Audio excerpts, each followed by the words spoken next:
केला, ना झमेला, ना तीर, ना तार, ना फूल, ना ढकना, ना चिलना, कहीं नहीं जाने वाले हैं। हमारी खुद की पार्टी होगी और मेरा खुद का छाप होगा।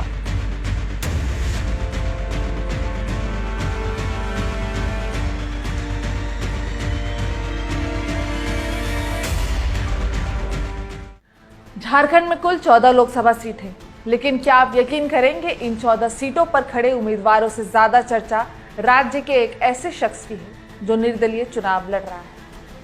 नमस्कार, मैं हूं श्रुति उपाध्याय और आप देख रहे हैं चुनाव आज तक। झारखंड में लोकसभा चुनाव अंतिम चरण में है। 1 जून को बची हुई 3 लोकसभा सीटों पर मतदान होगा।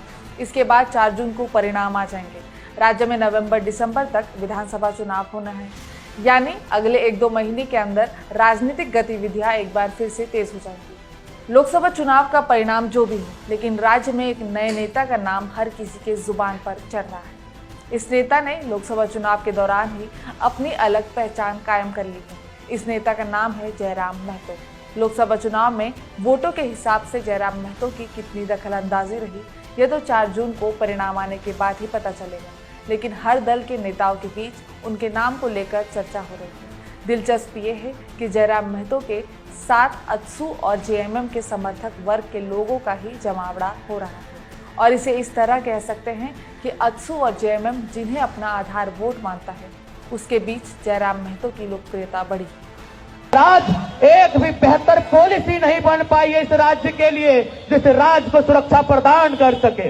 इसलिए आज हम नौजवानों का राजनीति में आना बहुत आवश्यक हो चुका है और आप सभी जनमानस से आह्वान करेंगे कि आज जो ये समय आया है, ये समय बार बार नहीं आएगा। इतिहास खुद को बार बार नहीं दोहराएगा। वैसे अगर आप जयराम महतो के बारे में नहीं जानते तो 2 बातें उनके बारे में भी। झारखंड दशकों से क्षेत्रीय राजनीति की प्रयोगशाला रहा है। यहाँ के क्षेत्रीय और स्थानीय मुद्दों को लेकर कई पार्टियां और मोर्चे बनते रहे। जयराम महतो युवा नेता है। पिछले 3 साल से जयराम ने खतियानी आधारित स्थानीय क्षेत्रीय भाषा, रोजगार आदि लागू करने के लिए संघर्ष शुरू किया। राजनीति में प्रवेश करने से पहले इन मुद्दों को लेकर उन्होंने 50 से अधिक सभाएं की, आंदोलन किया, प्रदर्शन किया। धीरे धीरे उनके साथ युवाओं की टोली जुट गई। इसके बाद उन्होंने संघर्ष के लिए राजनीति में प्रवेश करने का विचार किया। बीते साल जून में उन्होंने एक नई पार्टी झारखंडी भाषा खतियान संघर्ष समिति यानी JBKSS का गठन किया। वह इस दल के अध्यक्ष हैं। उन्होंने पार्टी गठन के बाद लोकसभा और विधानसभा चुनाव में युवाओं की राजनीति करने का ऐलान किया। उन्होंने कहा कि झारखंड से दिल्ली तक आवाज उठाने की जरूरत है। युवाओं को सदन में भेजना होगा। हमें नीति और नीयत दोनों बदलनी होगी। यह नया नेता सीधी, सरल और स्थानीय भाषा में भाषण देता है, जिससे स्थानीय लोगों से सीधा जुड़ाव होता है। उन्हें सुनने के लिए भारी संख्या में युवा और अन्य लोग पहुंचते हैं। इस चुनाव में यह भी देखने को मिला कि संसाधन के मामलों में जयराम महतो किसी से बहुत पीछे नहीं रहे। जहां भी जयराम महतो का कारवां निकल रहा है तो वहां उस काफिले में कम से कम 10 गाड़ियां चलती दिख रही है। 18 साल से लेकर 25 साल तक के युवा जयराम महतो की टोली में शामिल हो रहे हैं।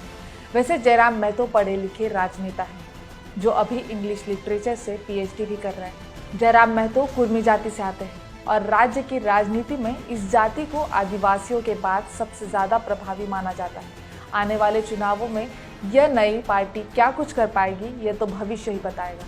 लेकिन इतना जरूर है कि इस नए सियासी उपहार ने राज्य की स्थानीय पार्टियों को टेंशन में जरूर डाल दिया और इसमें भी कोई दो राय नहीं कि जयराम महतो अगर जीते तो विधानसभा चुनावों में उनकी पार्टी मुख्य पार्टी के तौर पर चुनाव लड़ेगी।